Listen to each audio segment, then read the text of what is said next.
Salut à tous et bienvenue sur ValetPL, Lorcana FR. J'espère que vous allez bien. On se retrouve aujourd'hui pour une tier list des meilleurs légendaires du chapitre 6. Cette tier list, elle a été réalisée en live avec le chat.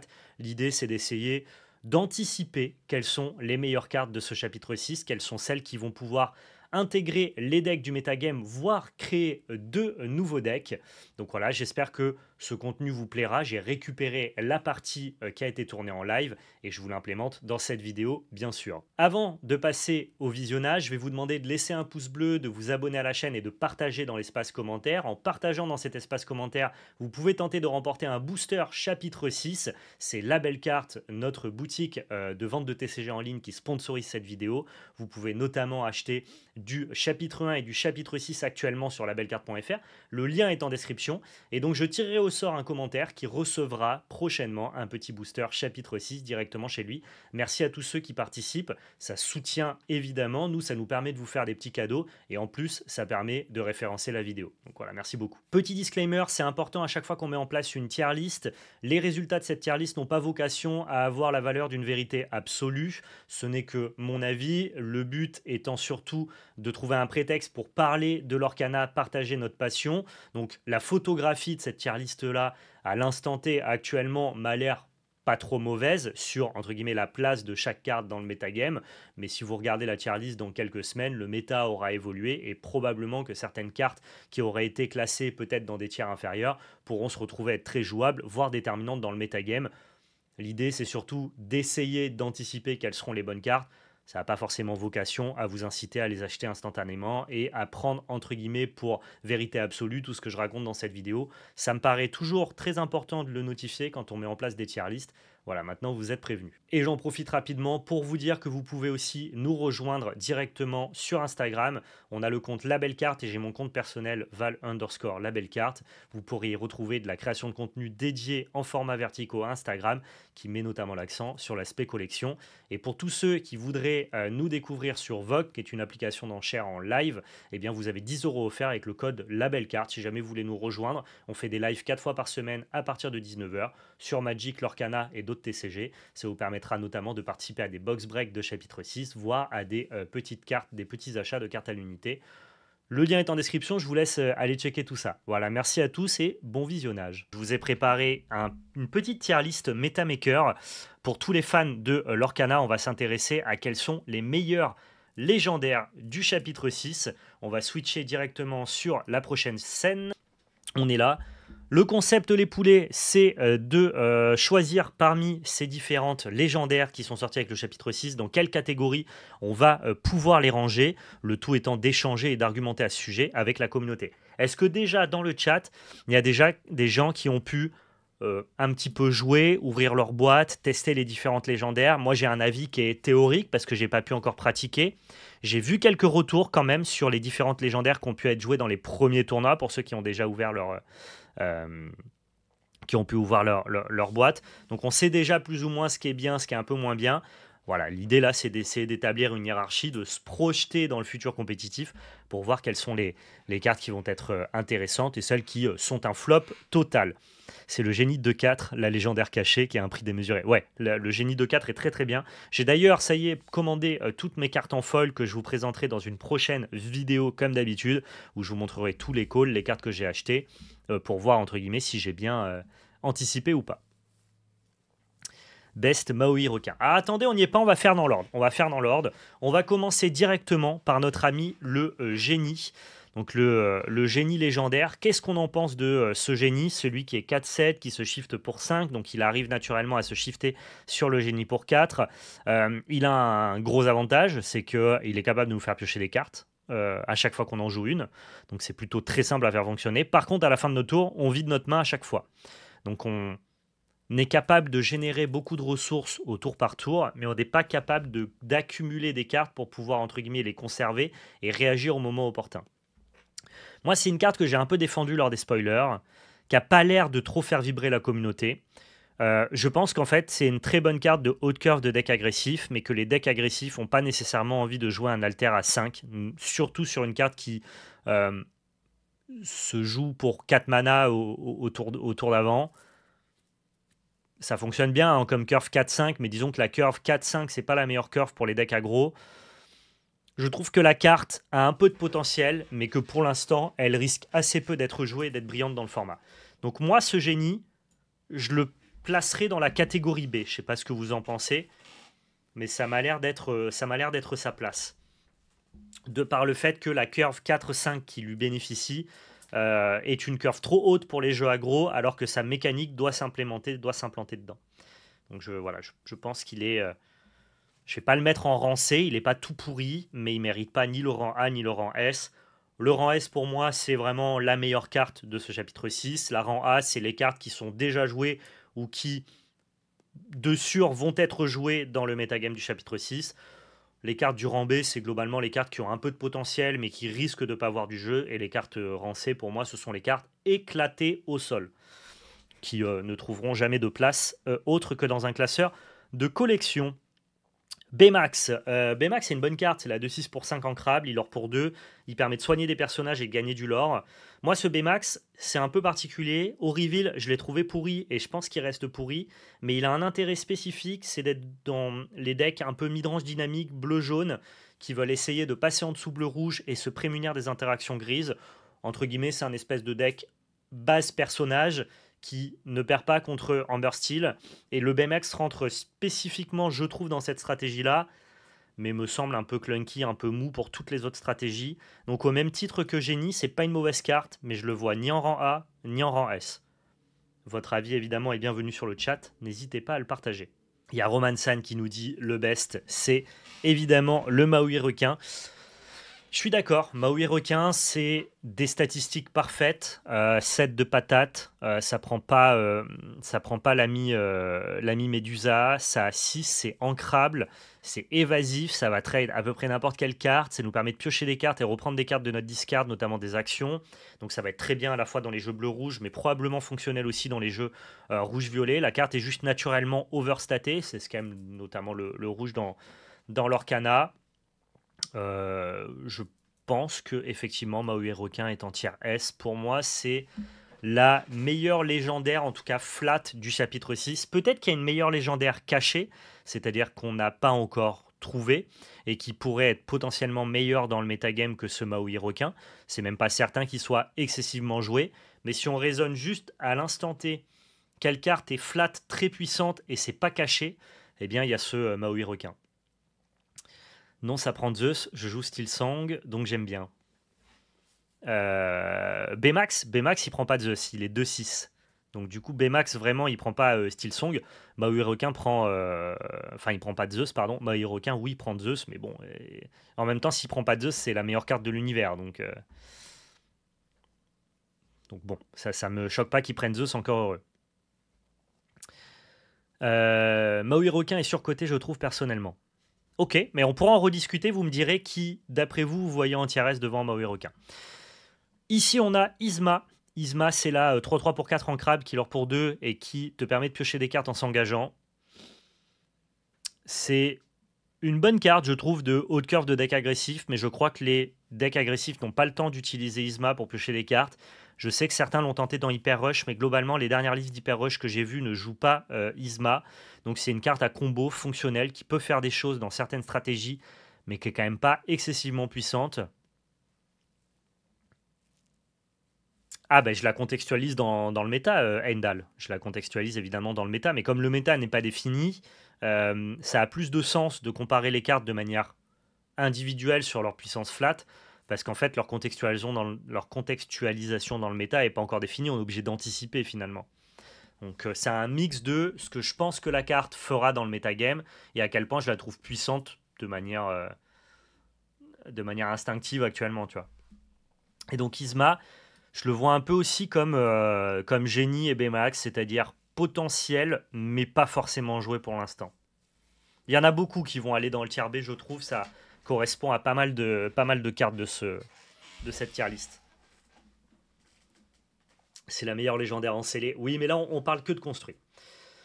L'ami Simba, 4-4 pour 5 qui protège votre board. Quand il part à l'aventure, on peut dégager les personnages qui sont engagés. Il lore pour 2, il s'altère pour 3, il a 4 de stats, donc il prend pas Medusa.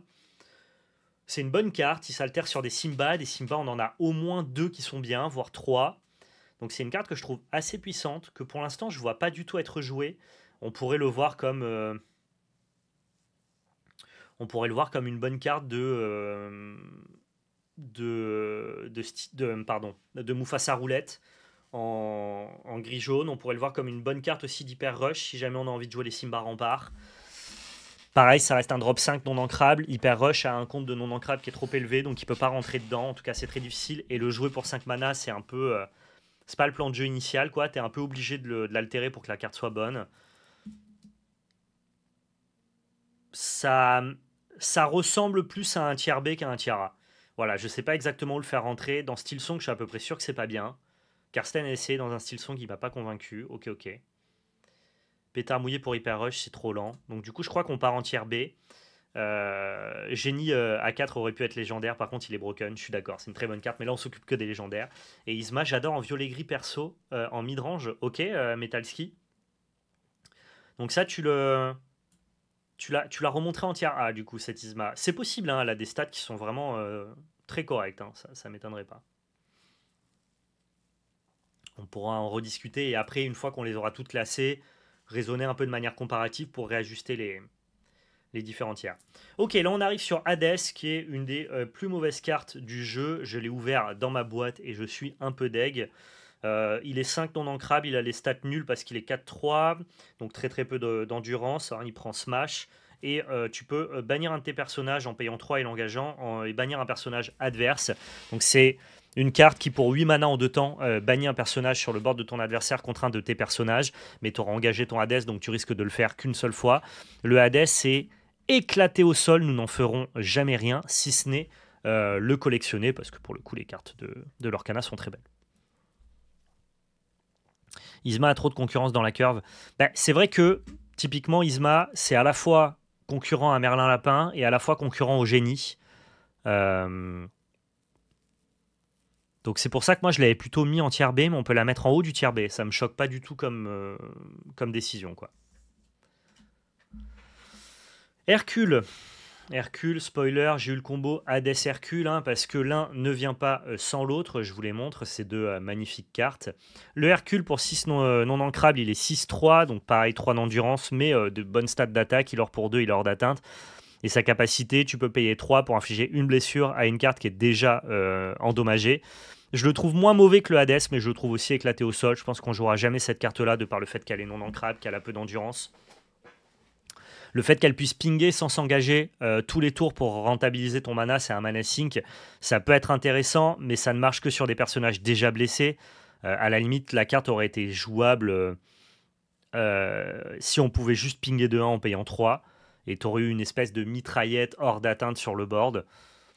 Je sais même pas si ça l'aurait rendu très puissante du fait qu'elle coûte 6 non ancrable. Pour moi, c'est mieux qu'Hades, mais ça reste éclaté.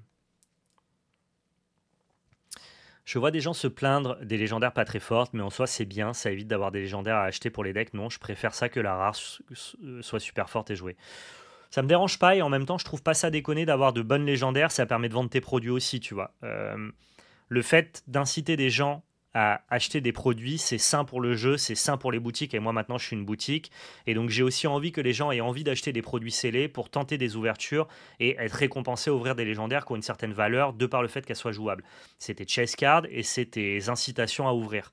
Donc si toutes tes légendaires sont nulles, c'est très bien pour le jeu compétitif parce que les cartes coûtent rien, mais du coup les produits se vendent juste pas, et ça devient compliqué pour les local game stores, pour l'éditeur, pour Ravensburger et compagnie. Si tu veux que ton jeu se porte bien, il faut quand même vendre des produits scellés.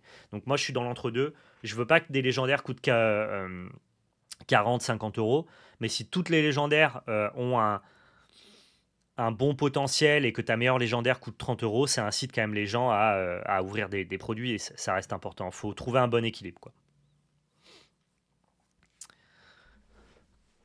L'Orcana fait plutôt bien le bon équilibre, je suis d'accord. Il y a toujours de quoi bien manger dans chaque set, et c'est plutôt sympa, quoi.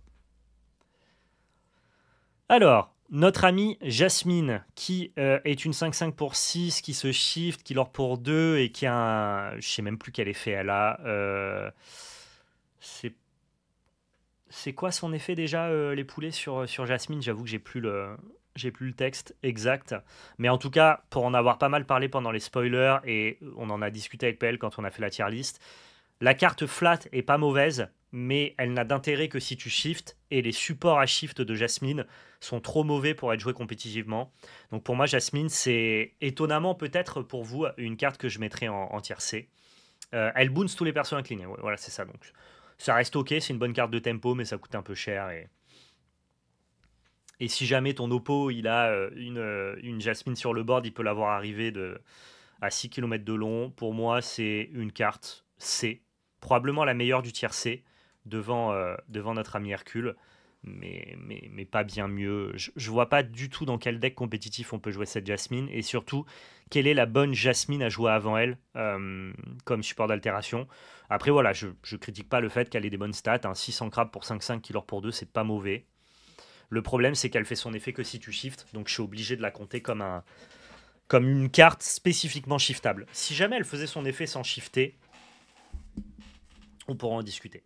Morph en vert, ouais, mais c'est pas bien, quoi. Dans tous les cas, tu vas vouloir altérer des cartes plus intéressantes sur Morph. Je pense à Basile dans ta stratégie discard, je pense à Beast et à Robin dans une stratégie plus midrange. Je crois pas que cette Jasmine fasse le cut. Elle est pas mauvaise en soi, mais je vois pas l'intérêt de la jouer. On a John Silver ici, John Silver qui est un énorme pâté, lui aussi il a des stats démesurées, littéralement lui ce ne sont que des stats, voilà. Il coûte super cher mais il est en crabe, par contre il se shift pour pas cher, il a résiste 2, il lore pour 2, je trouve que la carte est très puissante, potentiellement même surcotée. On a de très bons John Silver à jouer en early game, notamment le John Silver du set 3 qui synergise avec les lieux, qui du coup en ayant la capacité de résister devient un très bon support à altération à ce John Silver là. Et je pense du coup que ce John Silver est pas assez joué pour l'instant et qu'on risque de le voir prochainement dans les decklists. John tier S beaucoup trop fort. Ah ouais, dans quel deck il est joué pour l'instant? Parce que pour le coup, moi je trouve que la carte est très forte, mais j'ai pas encore eu de retour consensuel sur le fait que la carte soit puissante dans des decks. Je sais que certains vont le tester, notamment dans des decks purple, donc dans des decks violet-gris. Moi, ça me parle notamment avec les decks faits bleus, mais ça nécessite quand même d'avoir quelques lieux pour que ton jeu fonctionne. Je crois pas qu'il soit beaucoup trop fort pour l'instant, mais je pense que les gens le sous-cotent totalement, quoi. Donc moi, je le mets tier A parce que quand il touche le board, il est quand même relativement broken, d'après moi. Sur le papier, c'est très fort. On est d'accord. Maintenant, si on s'intéresse au petit Oswald là, le 2-1 pour 2 non ancrable qui lore pour 2 et qui te permet de jouer des objets gratuitement du dessus de ton pack. Ça, pareil, c'est une carte qui est potentiellement broken, mais qui pour l'instant n'a pas trouvé sa place dans le metagame. Elle a quand même un effet qui est virtuellement meilleur que toutes les cartes du tiers B, mais qui par contre, à contextualiser dans le méta, mériterait qu'elle aille dans ce tiers-là. Je peux presque consentir à la mettre dans le tiers A de par le fait qu'elle a potentiellement un pouvoir craqué et qu'on peut peut-être build un truc autour de cette carte de manière vraiment fonctionnelle. Ça m'a l'air quand même d'être la vraie bonne carte du chapitre 6 qui ne sera pas jouée parce qu'on n'a pas de quoi lui mettre à cette carte à côté. Tu vois. On n'a pas assez de cartes, on n'a pas de quoi faire à côté pour que la carte soit assez forte. Je pense quand même que ça va intéresser les deck builders pour essayer de créer des decks autour d'Oswald, ou en tout cas de le rendre juste fonctionnel et intéressant dans certaines decklists. Je vois pas l'intérêt qu'il aurait actuellement dans les moutures de bleu-rouge objet, donc il faudrait penser à un autre type de deck pour lui. En bleu acier, bleu vert, mais aggro, c'est très présent. Ok. Donc je sais pas exactement quoi penser de ce Oswald, mais de par le fait qu'il ait quand même un très haut potentiel, j'aime bien le mettre en tier A, on va dire. Mais tu vois, s'il était en tier B, je suis pas choqué. Hein. Attention, vraiment. Ok, on arrive maintenant sur Tiana. Tiana, c'est presque le pétard mouillé de ce chapitre 6, dans le sens où tout le monde pense que la carte est extrêmement puissante, notamment pendant les reveals, pendant les spoilers. Je pense qu'elle participe même à faire vendre le set, peut-être même plus que Maui. Moi, c'est une de mes cartes préférées quand elle était au reveal. On en a pas mal parlé lors des reviews spoilers. On l'a mis dans notre top des meilleures cartes Ambre. Je pensais qu'elle allait s'introduire dans les différents decks comme Mufasa et comme Hyper Rush, donc toutes les stratégies agressives qui joueraient du jaune. Je savais très bien que ça allait pas être joué dans Amber Steel, c'était c'était pas forcément le débat, mais je pensais qu'elle allait pouvoir pousser des stratégies offensives. Et là, actuellement, quand je regarde les decks ou Mufasa ou les decks Hyper Rush, ils ne jouent pas cette Tiana. J'ai l'impression qu'elle est boudée, probablement par le fait que les gens l'ont testée et en ont pas trouvé, en tout cas, n'ont pas trouvé qu'elle accomplissait assez de choses. Je reste quand même très étonné. Pour moi, la carte reste quand même très puissante. Mais effectivement, là où elle aurait pu être tier S il y a quelques semaines, j'ai l'impression que là, elle est tier A, voire moins bien. Quel est votre avis dessus? J'ai l'impression qu'il y a des cartes qui se révèlent plus que Tiana et qu'on est un peu sur une déception pour l'instant. Alors oui, elle sera jouée dans bleu-jaune, mais bleu-jaune n'est pas un archétype prépondérant du format pour l'instant. Je suis toujours médusé qu'elle soit pas jouée dans Hyper Rush. Ça m'étonne vraiment. Je suis pas certain que le consensus actuel soit correct. Euh, ben la rose fait mieux. La rose fait autre chose. Moi j'ai proposé une liste de Hyper Rush qui joue les deux. Je vois pas pourquoi on devrait choisir entre Tiana et la rose. Quand un deck avec Tiana va performer, elle sera tier S. Tiana, pareil, c'est lent. Elle mourra souvent avant d'avoir pu faire quoi que ce soit. Bah non, pas nécessairement, parce qu'elle va arriver pour 3 et être un loreur pour 2, ce qui est franchement correct. Et si elle meurt sans s'être engagée, ça veut dire que ton oppo, il a mis un Zeus dessus, quoi. Ou un Brawl. Donc il a dépensé quand même du mana pour la gérer. Dès lors qu'elle s'engage, elle a déjà fait son job, quoi. C'est assez vrai, Kurlom, tu as assez raison. En compétitif, le board présence, donc les combats sur le board, a très peu d'impact. On va beaucoup gérer les cartes par des spells et on va pas forcément les laisser s'incliner quand elles ont de l'importance. Mais cette Tiana-là, si elle prend un. En fait, du fait qu'elle coûte pas cher et qu'elle l'or pour 2, si elle prend un anti-bet, elle s'est rentabilisée et c'est ok. Et dès lors qu'elle s'engage, même si on passe pas par le board présence, ça vient quand même, entre guillemets, réduire les possibilités de l'adversaire. Bon, en tout cas, c'est probable qu'elle soit beaucoup moins forte que ce que les gens estiment et qu'elle mérite du coup sa place en tiara et sans plus, quoi. On est directement maintenant sur, pour moi, une des plus belles surprises de ce set, l'ami Ralph Lacasse, 4-4 pour 6 non ancrable, killer pour 3, et quand il s'engage, vous pouvez exiler, enfin bannir un lieu ou un objet et gagner 2 de l'or. Vous pouvez bannir un lieu adverse ou un objet adverse pour gagner 2 de l'or. Je trouve que la carte est vraiment très intéressante. Elle a le mérite de ne pas prendre Medusa. Encore heureux qu'elle prenne Zeus, hein, on va pas donner l'argument, ce contre-argument pour toutes les cartes. Ça me paraît nécessaire que les bonnes cartes puissent être solutionnées par un anti-bet préférentiel du format. Mais ce que je veux dire, c'est que lui, quand il touche le board, dans le pire des cas, il a des stats corrects et il ore beaucoup. Et dans le meilleur des cas, il va juste détruire petit à petit la stratégie de l'adversaire, tout en étant capable d'accumuler de la ressource. Donc pareil, c'est pas une carte que je vais mettre en tier S, faut pas déconner. Mais je trouve que c'est une carte qui a été assez sous-cotée, et moi le premier.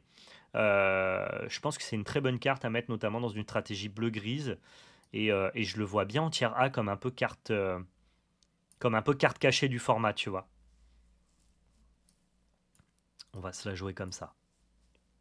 Ralph Lacasse, si le méta tourne autour des lieux et des objets, ça peut devenir une bonne carte, ça dépendra beaucoup du méta. Ouais, je suis d'accord. Je suis d'accord, c'est assez méta-oriented, mais la carte est pas mauvaise en soi, quoi. Peut-être que notre ami Oswald redescendrait en sommet du tier B, parce que vraiment, j'ai du mal à voir quels sont les decks qui vont se positionner autour de lui. Là où Ralph Lacasse, c'est pas un build de round. Tu peux naturellement l'implémenter déjà dans des bons decks. Je veux dire, si tu joues Purple Good Stuff, tu peux avoir un ou deux Ralph, ça casse pas trois pattes à un canard, tu vois, c'est pas une.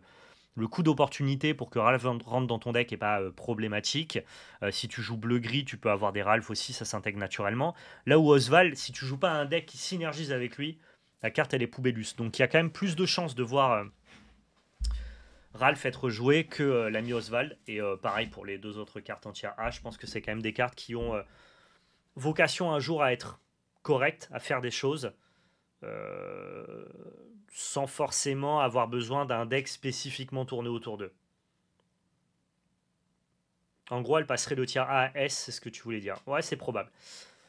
Du coup, pour moi, on est à peu près sur le bon équilibre de cette tier list. On aurait Maui en tier S, on aurait John Silver, Tiana et Ralph en tier A, et puis ensuite tout le reste en tier B et en C. Pour moi, le tier C, on les verra jamais. Le tier B sont des cartes qu'on pourrait voir ci et là dans certaines decklists, peut-être un peu exotiques. À voir. Est-ce que vous imaginez une autre carte que Maui Roca en tier S? Ça a contextualisé, évidemment, au regard du chapitre 6, hein, bien sûr. Il faut se rendre compte que si on estime que le chapitre 6 a un power level global plus faible que la norme, dans tous les cas, on prend en compte, on compare les cartes du chapitre 6 entre elles, et donc forcément il y aura quand même un tiers S, il y aura quand même une carte qui est meilleure que les autres, quoi. N'empêche que c'est quand même horrible de voir 3 légendaires servir de cale-porte. Bon, c'est normal, non? Tu peux pas avoir que des légendaires puissantes. Là, pour le coup, ça polariserait trop le jeu autour des légendaires et ça serait trop problématique pour l'accessibilité du jeu. Je trouve que 3 cale-portes, c'est ok, hein. C'est pas non plus c'est pas non plus tant phénoménal que ça. Enfin, tu pourrais avoir, je pense que si on fait cette tier list légendaire dans d'autres sets, il y a des sets qui ont plus de cale-portes que le chapitre 6. Salut Boba, comment tu vas? Je veux bien ton avis sur cette tier list. Ça m'intéresse. Franchement, si tu fais une tier list all chapitre, il y a des cale-portes. Ah oui. Oui. Il y en a quelques-uns, effectivement. Donc, d'après Curlom, John Silver a plus un potentiel de tier S que Maui. C'est intéressant. Je suis pas sûr, hein, parce que autant John Silver, s'il fonctionne et qu'on a envie de jouer les John Silver précédents, donc le petit John Silver à 3, effectivement, je pense que son impact sur le board est plus puissant que Maui. Mais Maui, il est à peu près sûr d'être joué. Tu vois ce que je veux dire? Il y a quand même des decks bleu-rouge qui l'ont déjà testé et implémenté dans leur decklist compétitive. Il n'y a pas trop de raison de ne pas en vouloir un ou deux exemplaires dans toutes tes stratégies rouges un peu mid-range late game. John Silver, franchement, si tu joues pas Purple midrange, enfin style midrange avec le John Silver à 3 et des lieux, c'est quand même plus complexe, quoi. Le Simba, tu le mets en A-. Ouais, tu peux le mettre au sommet de B alors. Je l'aime bien ce Simba, mais il nécessite quand même d'être dans une stratégie agressive en ayant un support à altération convenable, donc c'est-à-dire le Simba rempart. Et je crois qu'Hyper Rush n'a pas le time pour lui. Et au-delà de ça, disons que c'est pas forcément ces cartes-là qui m'intéressent le plus, c'est plutôt ton avis sur ce quatuor gagnant-là. Est-ce que tu les trouves placés au bon endroit? Tiana A+, avec le John, on est assez ok. Ralph Lacasse en A et Maui en S. Tu penses que Ralph est moins bien que Simba? Je suis pas sûr de ça, hein. Ça reste une carte qui est, comme je l'expliquais tout à l'heure, qui est flat bonne, hein. En tout cas, pareil, le coût d'opportunité d'implémenter ton Ralph dans ton deck te coûte à peu près rien. Il n'a pas besoin de se shifter pour être bien. Donc tu peux en avoir un ou deux exemplaires facilement aux besoins du metagame, tu vois. Genre, n'importe quelle stratégie midrange grise peut avoir Ralph, que ce soit bleu-gris, violet-gris. Il prend la Daisy et il fait des choses idiotes rapidement, le Simba. Ok, donc toi, ton avis, ça serait plus un truc du genre, par exemple. Ah bah sans altération, le Simba, on n'en parle même pas, hein. C'est ça la différence, c'est que Simba est meilleur si tu l'altères, évidemment. Mais si tu l'altères pas, Ralph est bien meilleur, je trouve. Donc j'ai un côté, le plancher de Ralph est meilleur que le plancher de Simba, là où le plafond de Simba est meilleur que le plafond de Ralph, mais il faut voir à quel point le plafond de Simba est beaucoup plus haut que celui de Ralph, ce qui du coup le valorise assez nettement dans la tier list. Quand même l'impression que mettre Simba au même level que Tiana et John Silver, c'est un peu... tu vois? C'est un peu gros, je trouve. Ça me paraît pas extrêmement sensé. Puis pourquoi ils l'ont fait non ancrable? S'il était ancrable, à la limite, il pourrait même être joué dans des stratégies Amber Steel comme bon chanteur, tu vois. Ouais, ça me va aussi de switch Isma et Oswald. Hmm. Ouais, ça c'est une carte à potentiel. Disons que ça, c'est Oswald, ce que je disais tout à l'heure, c'est potentiellement broken, mais le deck à créer autour n'existe pas pour l'instant, quoi. Parce que les stats sont overstatés. Curlom, c'est une carte qui s'ancre, qui coûte pas très cher dans des stratégies mid-range. Le fait de manière passive de générer du lore quand tu vas jouer tes actions, ce que tu as envie de faire dans le jeu, bah, c'est bien, ça te permet de prendre du lore à distance tout en permettant à Maui, lui, d'aller attaquer le board de ton adversaire. Et en plus de ça, il prend pas la contre-attaque parce qu'il est évasif. Donc je le trouve quand même plutôt... Il a juste des stats qui sont naturellement super puissantes par rapport au reste des cartes, quoi.